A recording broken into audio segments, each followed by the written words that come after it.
Please subscribe the channel and press bell icon for notification. नमस्कार, consumer अड्डा में आपका स्वागत है। आपके साथ मैं हूं विपिन भट्ट। कोरोना से लड़ाई लगातार जारी और अब लगने भी लगा है कि जीत जरूर होगी। कोरोना को हराने के लिए एक बड़ा हथियार है टीका, वैक्सीन।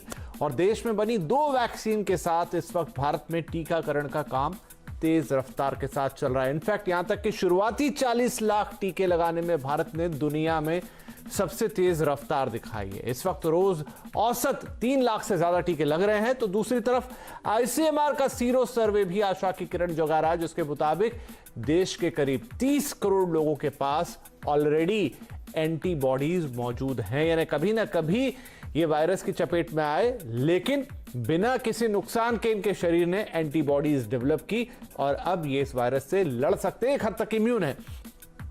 तो ये सारी जानकारियां जो भी हैं, ये सब उम्मीद जगाने वाली है और कोरोना में हमारी लड़ाई में हमारी मदद करने वाली है। तो आज कंज्यूमर अड्डा में इसी पर हम कर रहे हैं बात, और साथ में कुछ खास मेहमान सीनियर फिजिशियन डॉक्टर के अग्रवाल कार्यक्रम में हमारे साथ शामिल हो रहे हैं। साथ ही जुड़ रहे हैं इंद्रप्रस्थ अपोलो हॉस्पिटल से डॉक्टर सुरंजीत चैटर्जी और स्टार इमेजिंग के डायरेक्टर समीर भाटी साहब, जो कि वैक्सीन अवेयरनेस कैंपेन कमेटी के सदस्य भी हैं। तो चलिए हम बातचीत की शुरुआत करते हैं। आप सभी का बहुत बहुत स्वागत है। तो डॉक्टर अग्रवाल, मैं आपसे शुरुआत करता हूं। वैक्सीनेशन का काम इस समय जोरों पर है और जैसा आपने बताया कि शुरुआती जो वैक्सीन लगी पूरी दुनिया में, उसमें जो 4 मिलियन का मार्क है, जो 40 लाख का मार्क है, उसको भारत ने सबसे तेज रफ्तार के साथ पूरा किया। हालांकि हमारे साथ ये जरूर है कि दूसरे देशों के मुकाबले यहां आबादी बहुत ज्यादा है। तो क्या हमें और तेज रफ्तार करनी होगी? अभी औसत दिन के 3 लाख टीके लग रहे हैं, ये पर्याप्त है हमारे लिए? सबसे पहले तो एक बैड न्यूज़ कि फाइज़र ने विड्रॉ कर ली है अपनी एप्लीकेशन, क्योंकि डीसीजीआई की कमेटी ने उनको नहीं पाया कि वो हमारी कंट्री में अभी कहीं पर भी गलती हो, हम उसकी बात नहीं कर रहे हैं, चाहे फाइजर की हो चाहे डीसीजीआई ने डिले किया हो। लेकिन फाइजर हमारे भारत में नहीं आएगा। अगर फाइजर आता तो शायद वो कम्युनिटी जो अफोर्ड कर सकती है वो इसको वैक्सीन ले लेते हैं। 20% पॉपुलेशन भारत की अफोर्ड कर सकती है, उनको कोई ना कोई ऑल्टरनेटिव मिलना चाहिए था या मिलना चाहिए। अगर फाइजर नहीं है तो मडोना लेकर आओ, मडोना नहीं है तो आज की डेट में और कोई वैक्सीन नहीं है। That's one thing. दूसरा, सीरो सर्वेलेंस भी अच्छी खबर नहीं है, बिकॉज जिस तरीके से रेट कम हो रहा है, हम सोच रहे थे कि 50% लोगों को इन्फेक्शन हो चुका है, जैसा दिल्ली में हो चुका है 50% को। तो ये 20 से 25% लोगों को जो सीरो सर्वे बता रहा है, ये काफ़ी नंबर कम है, क्योंकि हमें यह भी देखना है कि 75% लोगों को नहीं हुआ। नंबर 3, इस ब्राज़ील की खबर भी अच्छी नहीं है, क्योंकि ब्राज़ील के अंदर में हर्ड इम्यूनिटी के आने के बाद में भी वेव आई है, यानी कि वहाँ पे 72% लोगों को इन्फेक्शन हो गया है, लेकिन उनको वेव चल रही है। नंबर ऑफ केसेस वो 3rd नंबर के अंदर में है। भारत के बाद में ब्राज़ील का नंबर आता है in terms of number of new cases per day. चौथी बैड न्यूज़ ये आ रही है कि अब एक आदमी में, ब्राज़ील में एक ही आदमी में 2 वायरस, 2 डिफरेंट म्यूटेशंस दिखाई दिए। That is also not a good news to which is what it is occurring. So ultimately अगर हमें देखना है तो वैक्सीनेशन हमें ज़्यादा करने होंगे, लेकिन हम आसानी से नहीं ले सकते। अभी कल ही कपल ऑफ डे अभी हमने देखा कि एक जर्नलिस्ट रिपब्लिक टीवी का रिकवर हो रहा था, then he succumb to death. So everywhere the message is going is कि कोरोना को आप ध्यान से लें, इसको इग्नोर ना करें। रिमेंबर, जिसको हो गया, मौत हो गई, उसके लिए 100% मोर्टेलिटी है, हमें नंबर्स पे नहीं जाना। तो आज की डेट में अगर आपको वैक्सीन लिखता है तो लगवाएं, और अगर नहीं मिलता है तो आपको मास्किंग वाला जो वैक्सीन है वो कंटिन्यू करना है। अगर मैं मानूं इस तरीके से कि हम कंपेयर नहीं कर Please subscribe the channel and press bell icon for notification. सकते बाकी कंट्रीज से कि हम तेजाई से चल रहे हैं, और तेजाई से चलना चाहिए। अगर सब लोग कह रहे हैं हमारा, जैसे दिल्ली के अंदर में 50% लोगों को वैक्सीन लगा है, बाकी 50% को नहीं लगा है, तो आप ये भी याद रखिए कि जिन लोगों ने, डॉक्टरों को पता ही नहीं था, अपने नाम एंटर नहीं कराए, उनको वैक्सीन नहीं लगा है, तो उनको लग जाना चाहिए था। आपका ऐप ही रेडी नहीं है, आप वेरीफाई करिए। अगर आपका 40% या 50% या 60% लोगों को वैक्सीन लगा है और 40% टर्न ऑन नहीं आ रहे हैं, तो अगर आपका ऐप रेडी होता तो बाकी 40% को भी वैक्सीन लग जाता। सो आई थिंक मेरे हिसाब से वैक्सीन जितना फास्ट लगना चाहिए उतना देश के लिए अच्छा होगा। जी बिल्कुल, ये भी हम उम्मीद करेंगे कि यहाँ पर भी और तेजी आए। लेकिन डॉक्टर साहब, जैसे आपने कहा, कुछ खबरें सुनाई आपने दुनिया भर की, लेकिन मैं अगर सिर्फ भारत की बात करूं तो अब हमारे जो एक्टिव केसेस हैं वो जो ताज़ा आंकड़ा है 1.48 लाख रह गए हैं, और इसमें से भी 70% केसेस जो बताए जा रहे हैं वो महाराष्ट्र और केरल के अंदर हैं। तो क्या हम माने कि जो बाकी के राज्य हैं वहां पर सच में स्थिति काफी बेहतर हो चली है, जो भी उसके पीछे रीजन हो, हमारी हर्ड इम्यूनिटी हो या जैसे भी हम समझें उसको? मेरे कहने का मतलब है जी, अगर 25% लोगों को सिर्फ एंटीबॉडी पॉजिटिव आए हैं तो फिर हमें खुश नहीं होना चाहिए कि हमारा नंबर कम हो रहा है। मेरे कहने का मतलब, अगर ये 50% होता we would have been happy. अगर पूरे देश में इन 2 स्टेट्स को छोड़ के अगर नाइव पॉपुलेशन है जहां पे 75% लोगों को इन्फेक्शन नहीं हुआ, तब हम ढील नहीं बरत सकते। जिस तरीके से आप देख रहे हैं बाहर पार्टियां हो रही हैं और लोगों ने मास्क पहनना बंद कर दिया है, I think that's not correct. Because जिस तरीके से नंबर कम हो रहे थे, 25% लोगों को पॉपुलेशन को इन्फेक्शन हुआ है, 75% लोगों को नहीं हुआ है, और इन्फेक्शन रेट कम हो रहा है, कहीं ना कहीं गड़बड़ी है और we are heading for a problem. ठीक है, मैं डॉक्टर सुरंजीत को लेकर आता हूं चर्चा में। सुरंजीत साहब, जो ये एक व्यू पॉइंट है वो डॉक्टर अग्रवाल साहब का कि ये नंबर कम, वैसे टू बी प्रिसाइज वो 21% ही है, 25% कहीं कहीं बात हो रही है, लेकिन भारत की जो 140 करोड़ की जनसंख्या और उसमें से 30 करोड़ लोगों के लिए माना जा रहा है, ये सीरो सर्वे है, ये भी एक एवरेज है, तो वो 21% के आसपास ही आ रहा है। लेकिन अगर हम दूसरी तरफ देखें कि मास्क ना लगाना तो खैर बिल्कुल खराब है, लेकिन मास्क लगाने के अलावा भी जिस तरह की दिनचर्या शुरू हो गई, मैं मेट्रो शहरों की बात करूं, चाहे दिल्ली है चाहे मुंबई है, लोगों को ट्रैवल करना पड़ रहा है, बहुत क्लोज प्रॉक्सिमिटी में वो रह रहे हैं, लेकिन ऐसा नहीं हो रहा है कि बीमार लोगों की लाइन लग जा रही है। या तो फिर हम करेक्ट नंबर नहीं निकाल पा रहे हैं, ज्यादा लोगों को हो, सीरो सर्वे में उतनी एक्यूरेसी नहीं आई क्योंकि ये 228 राज्यों के करीब 200 से ज्यादा जिलों में और 400 सैंपल पे किए गए सर्वे हैं। तो जब शायद इतना बड़ा देश है तो ये सैंपल साइज छोटा हो जाता होगा, वॉट एवर इट इज। लेकिन क्या माने इसको कि हमारे देश में स्थिति थोड़ी सामान्य की तरफ है, या अभी भी हमें बहुत ज्यादा ध्यान देने की जरूरत है या डरने की जरूरत है? ये तो नहीं कहूंगा कि हमें डरने की जरूरत है, बट हाँ, हमें केयरफुल जरूर रहना है, क्योंकि अगर हम लोग केयरफुल नहीं रहे तो आप देखा होगा कि जो विदेश, जो हमारे यूरोप में या मतलब यूके में और यूएस में जैसे आप हालत देख रहे हैं, वहां तो इतने प्रोग्रेसिव हेल्थ केयर होने के बाद भी वो बहुत जूझ रहे हैं। पर यही चीज हम लोग हमेशा देख रहे हैं कि इंडिया फॉलो कर रहा है वेस्टर्न कंट्रीज को। तो may be in the next 1 or 2 months हो सकता है एक सर्ज आए। हम लोग ऑब्वियसली होप करेंगे that surge doesn't come, but अगर हम लोगों ने guards Please subscribe the channel and press bell icon for notification. कम कर दिए और जब तक वैक्सीनेशन नहीं हुआ तो there is always a possibility, और हम लोगों को बहुत काफी फियर है और काफी डर है इस चीज का कि जिस तरीके से लोग बर्ताव कर रहे हैं। डॉक्टर सुरंजीत, मैं बीच में आपको थोड़ा सा टोक रहा हूं, लेकिन मैं मान रहा हूं कि लोग करना तो चाह रहे हैं हिंदुस्तान में भी, लेकिन कर नहीं पा रहे हैं, क्योंकि जो फिजिकल डिस्टेंस मेंटेन करने वाली बात है वो तो प्रैक्टिकलिटी में देखिए, पहले भी हम कार्यक्रम करते थे तो कहते थे संभव नहीं, और अब तो आंख से भी दिखती कि कोई वो फिजिकल डिस्टेंस मेंटेन नहीं कर पाता है। मास्किंग जरूर मैं देखता हूं कुछ शहरों में अच्छी है, लेकिन उसमें भी मैं मानता हूं कि लोगों ने बहुत ढील देना शुरू कर दिए। लेकिन बावजूद इन चीजों के, अगर या तो फिर हमारे जो नंबर्स आ रहे हैं वो अब उस लेवल पे उसमें मुस्तैदी नहीं दिख रही है, 12,000 के आसपास का नंबर 140 करोड़ में, या तो वहां कोई दिक्कत है जो हमें पूरी तस्वीर नहीं दिखा रहा है। कैसे समझें इसे? देखिए, टेस्टिंग और ये सब तो हो रही है, ऐसे बात नहीं है टेस्टिंग नहीं है, और अगर टेस्टिंग नहीं हो तो सिम्टम्स, अगर लोग बिगड़ते, लोगों की अगर हालत बिगड़ती जी वही कहीं ना कहीं तो नोटिस आता ही आता है। बिल्कुल बिल्कुल। एट दिस मोमेंट लगता तो ये, अब आप फार्मर्स एजिटेशन देख लें, वहां अगर लोगों की हालत खराब होती तो लोग जरूर पिकअप होते, क्योंकि दे आर अंडर ऑब्जर्वेशन, उनका ऑलरेडी लोग कोई निगरानी रख रहे हैं उस पर। तो obviously at this moment numbers definitely come लग रहे हैं, इससे हमें खुश होने वाली बात है, बट इससे हमें पूरी तसल्ली नहीं है, क्योंकि अगर सर्ज आया और फिर से वैसी ही हालत हुई जैसे कि विदेशों में हो रहा है, तो फिर हमारी हालत खराब बहुत बुरी हो जाएगी, क्योंकि फिर मेडिकल जो हमारा पूरा जो इंफ्रास्ट्रक्चर है उस पर बहुत ज्यादा प्रेशर आएगा। इसलिए कोई इसमें दो राय नहीं है, और मैं डॉक्टर अग्रवाल से जरूर इस बात की मानूंगा, उनके साथ सहमत हूं कि हमें पूरा प्रोटेक्शन, पूरा गार्ड उतना ही रखना है जितने कि पहले कुछ दिनों तक था। जितना वैक्सीनेशन हो सकता है उतना ही अच्छा रहेगा। यही हम लोग को टाइम मिला है 2-3 महीने का, जबकि हम जितने ज्यादा लोग वैक्सीनेट हो जाएं उतना ही कम चांस होगा सर्ज आने का। राइट, तो मैं, क्योंकि पिछले शो में भी ये बात हुई थी, मैं फिर से उस बात का जिक्र करूंगा। लोगों से यही कहूंगा कि हमारे दोनों सीनियर डॉक्टर्स कह रहे हैं कि अभी भी विजिल रहना है और आपको सारी चीज़ों का ध्यान रखना है। मैंने जिक्र किया था कि मेडिकल स्टोर पे जाके आप पूछते हैं कि शेल्फ में क्यों नहीं दिख रहे हैं आपके सैनिटाइजर, तो कहते हैं अब लोगों ने खरीदना बंद कर दिए हैं क्योंकि अब सबको लगने लगा है कि ठीक है कोई प्रॉब्लम नहीं है। एनीवेज, लेकिन मत कीजिए ऐसा। अपने हैंड सैनिटाइजेशन और मास्क, ये दो चीज़ों का तो बिल्कुल ख्याल रखिए और हो सके तो वो जो 2 गज की दूरी है उसे भी मेंटेन करिए ही करिए। भाटी साहब, क्योंकि आप तो अब टीकाकरण प्रोग्राम से भी जुड़ गए हैं और वो एक बहुत बड़ा हथियार है, एक बहुत बड़ा भरोसा है।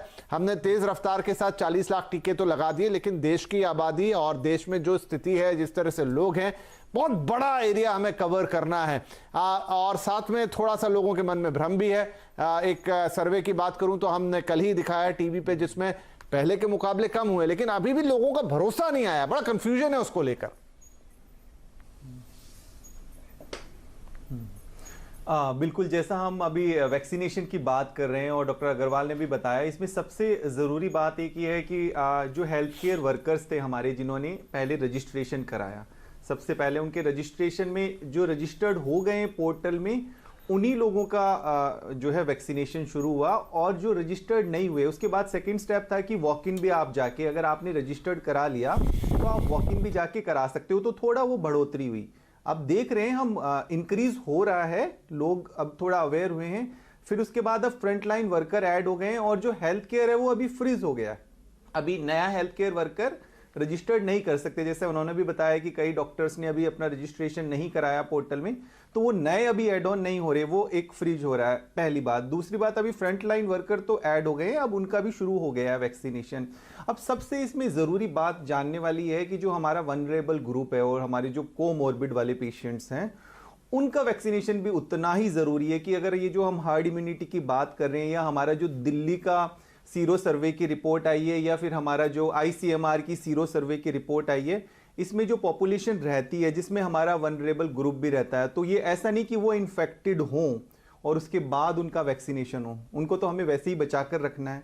तो ये एक बहुत ही महत्वपूर्ण बात है। हाँ, इस बात से मैं बिल्कुल सहमत हूं कि जिस तरह से हम अभी एक्सपेक्ट कर रहे थे कि 4 और वैक्सीन्स आने वाली है, ताकि इस प्रोसेस को हम और स्पीड अप कर सकें, क्योंकि अभी इस प्रोसेस को हमें स्पीड अप करने की बहुत ज़्यादा ज़रूरत है। जैसा अभी डॉक्टर साहब ने भी बताया कि ठीक है, हमें ये चीज़ नहीं देखनी है कि पॉजिटिविटी रेट कम हुआ है, ट्रांसमिशन कम हुआ है, ये सब चीज़ों पे ध्यान नहीं देना। अभी भी वही वाले बेसिक फॉर्मूला ही काम आएंगे आपको। टेस्टिंग, ट्रैकिंग, ट्रेस और ट्रीट, ये सब फॉर्मूला ही आपके काम आएंगे।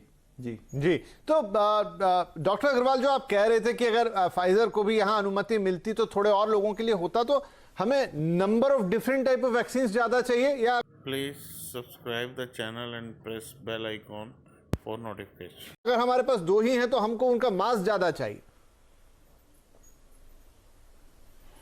देखिए, रिमेंबर 20% पॉपुलेशन अफोर्ड कर सकती है। उनको अगर आप मार्केट को, इंटरनेशनल को ओपन नहीं करोगे तो नंबर कैसे बढ़ेगा? जिस स्पीड से हम जा रहे हैं, अगर हमें 40% लोगों को इंजेक्शन लगाना है तो कितने साल लग जाएंगे उसको लगाने के लिए? तो आज नहीं तो कल, क्या आप शुरू में RT-PCR आपने प्राइवेट सेक्टर के लिए ओपन नहीं किया? सो जितने भी वैक्सीन इंटरनेशनल मार्केट में है, मान लीजिए आप ओपन करिए। अभी क्या लोग दुबई में जाके फाइजर नहीं लगवा रहे, या लोग बहरीन जाके फाइजर नहीं लगवा रहे? सो अगर मैं फाइजर के बारे में बात नहीं कर रहा, मैं कह रहा हूँ कोई भी वैक्सीन अगर इंटरनेशनल मार्केट में आता है और अगर आपको लगता है कि वो भारत में आ सकता है तो देना चाहिए। I don't find any reason. सरकार थोड़ी खरीद रही, हम तो बात ही नहीं कर रहे हैं कि हम कह रहे हैं वो वैक्सीन जो प्राइवेट सेक्टर में लोग लगा सकते हैं, तो उनके लिए सरकार को सोचना चाहिए कि उसको ओपन करे। अब ये स्पुतनिक वाला है, जॉनसन जॉनसन वाला है, इसके अंदर में भी जो ये लोग इमरजेंसी यूज़ ऑथराइजेशन मांग रहे हैं, तो अगर पॉसिबल है तो भारत के अंदर में और वैक्सीन आने चाहिए। और अगर और वैक्सीन नहीं आते, मान लो, तो अमेरिका की तरह करो ना, या तो आप कंपनी को टेक ओवर कर लो, नेशनलाइज कर लो, या हर स्टेट के अंदर में ये 2 वैक्सीन की मैन्युफैक्चरिंग बनाओ। Why are we going step wise कि अभी सिर्फ हेल्थ केयर वर्कर को ही लगेंगे? Why are we wasting vaccine? जो 50% वैक्सीन आपके वेस्ट हुए तो 50% पॉपुलेशन को लग सकते थे ना. This is what I am trying to say. Number should increase and जितनी पॉपुलेशन को लगाओगे उतना अच्छा है. मैंने तो ये कहा था कि आई एम लिटिल बिट कि number of cases per day के हिसाब से हम कंपेयर कर रहे हैं, बाकी कंट्रीज के साथ में कंपेयर ना करके अपनी कंट्री का देखें कि हमारी एक डेडलाइन में हम 30 करोड़ लोगों को कब लगा पाएंगे. जी ठीक है, तो यार रफ्तार बढ़ानी होगी वैक्सीनेशन की और ज्यादा से ज्यादा लोगों को वैक्सीनेट करना होगा एट द सेम टाइम, क्योंकि यहां पर तादाद बहुत बड़ी है लोगों के अंदर और आपको एक सर्टेन पॉपुलेशन को तो वैक्सीन देनी होगी. चलिए एक छोटा सा ब्रेक ले लेते हैं, लेकिन जिस सीरो सर्वे की बात कर रहे हैं उसमें कुछ और भी तथ्य निकल कर आए हैं. मसलन आबादी के किस हिस्से को, कितने प्रतिशत लोग उसमें आए हैं, बच्चों का या 10 से 17 साल वालों का बड़ा हिस्सा है, लेकिन वो 25% है, तो बाकी का 75% कौन है. तो एक छोटा सा ब्रेक लेते हैं और इस सर्वे को थोड़ा और एनालाइज करने की कोशिश करेंगे और समझेंगे कि कोविड की सिचुएशन एक्चुअली में खड़ी कहां है. एक छोटा सा ब्रेक के बाद चर्चा जारी रहेगी.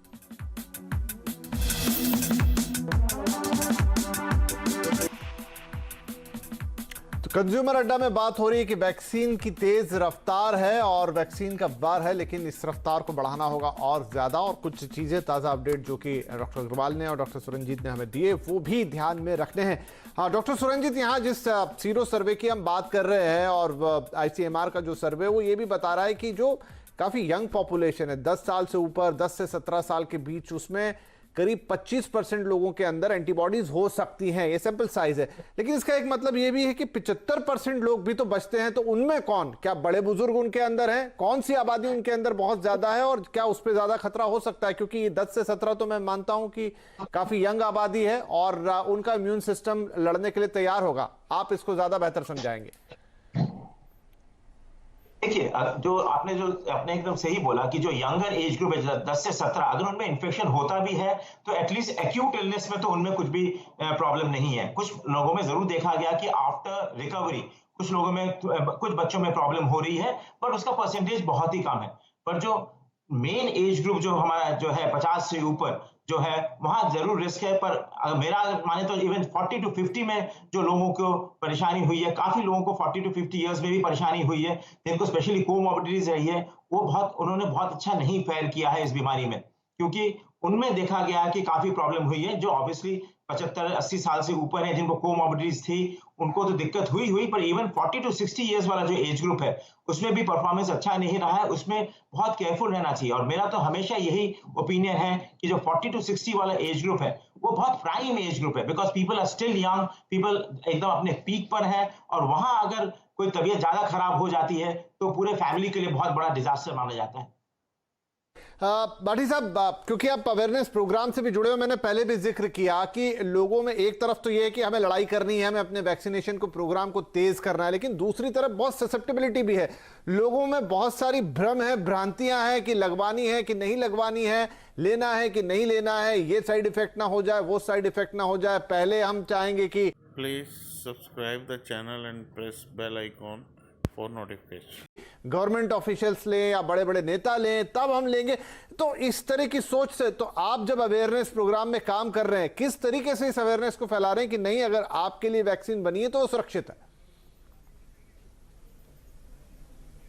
जी बिल्कुल. देखिए, सबसे पहले इसमें आपको बता दें कि जिस तरह से ये प्लान प्रोग्राम बना भी था कि पहले हमारे हेल्थ केयर वर्कर्स लगाएंगे, तो हेल्थ केयर वर्कर से जिस तरह से वैक्सीनेशन ड्राइव शुरू हुई और इसको सोशल मीडिया में भी काफ़ी पॉपुलराइज किया जा रहा है कि किस तरह से सभी लोग लगा रहे हैं. इसमें चाहे सभी हमारे जितने भी सीनियर डॉक्टर्स और वो सब लोग लगा रहे हैं. और अब जैसे फ्रंट लाइन का भी शुरू हो गया है, तो फ्रंट लाइन में हमारे पुलिस वाले और भी सभी मिलिट्री वाले और ये सब भी लगवाना शुरू कर दिया है इन्होंने भी. तो इससे भी थोड़ा लोगों के अंदर और कॉन्फिडेंस बढ़ा है. तो ये एक सबसे बड़ा कारण है जिससे उनको जो इस तरह की कुछ informations, misinformations, misleading informations आ रही थी वो कम हो रही है. हाँ, पूरी तरह से अभी नहीं गई है. तो यही अब थोड़ा थोड़ा और आगे टाइम में हमें लगता है कि ये चीज़ें और भी कम होती रहेगी. जो वैक्सीन लगवाने वालों की परसेंटेज है वो बढ़ जाएगी. और दूसरा, अभी हम वैक्सीनेशन सेंटर्स पे देखें तो जिस तरह का उनको टारगेट दिया गया है कि पर वैक्सीनेशन सेंटर्स में 100 के करीब वैक्सीन लगेगी, तो वो अब लगना शुरू हो गई है. और जैसा अभी हेल्थ केयर का हम अभी बात कर ही रहे हैं कि ये जैसे ही अनफ्रीज हो जाएगा तो जो हेल्थ केयर में भी हमारे लोग बच गए हैं उनका भी डेटा जिस तरह से पोर्टल पे अपलोड होगा तो ये ड्राइव और भी काफी स्पीड अप हो जाएगी। क्विकली एक लाइन में हमें अपने आखिरी आदमी को जितना भी वैक्सीनेशन टारगेट है लगाने में अभी कितना और वक्त बाकी है? 5 महीने, 6 महीने, साल भर, कितना वक्त लगेगा अभी की रफ्तार से?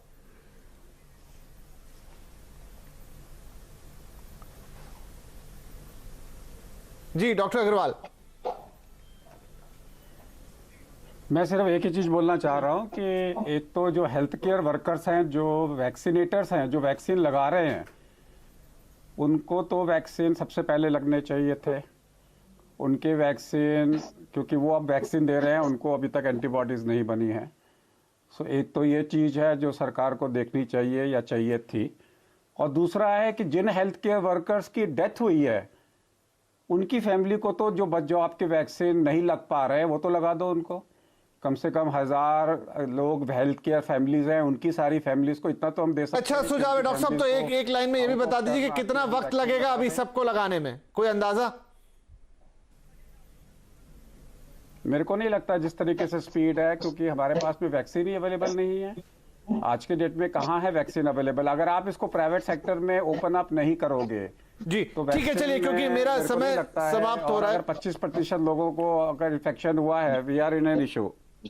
ठीक है, चलिए तो यहां पर थोड़ी सी मिक्स अप्रोच है कि हमें शायद वैक्सीनेशन ड्राइव को और तेज करना होगा, कुछ और वैक्सीन्स का नंबर बढ़ाना होगा। लेकिन सीरो सर्वे एक तरफ ये भी कह रहा है कि 25% लोगों को, आबादी 21 से 25%, लेकिन एक बड़ा हिस्सा के बारे में हमें नहीं पता है तो क्या वो अभी भी एक्सपोज्ड हैं।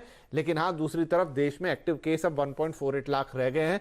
1 करोड़ सवा से ऊपर लोग प्रभावित भी हुए थे और 1 करोड़ से ऊपर ठीक भी हो चुके हैं। 1 लाख सवा लाख का अंतर है, 1.5 लाख का अंतर है, जहां पर अभी भी एक्टिव केसेस और उसमें से भी ज्यादा सीमित है 2 राज्यों के बीच।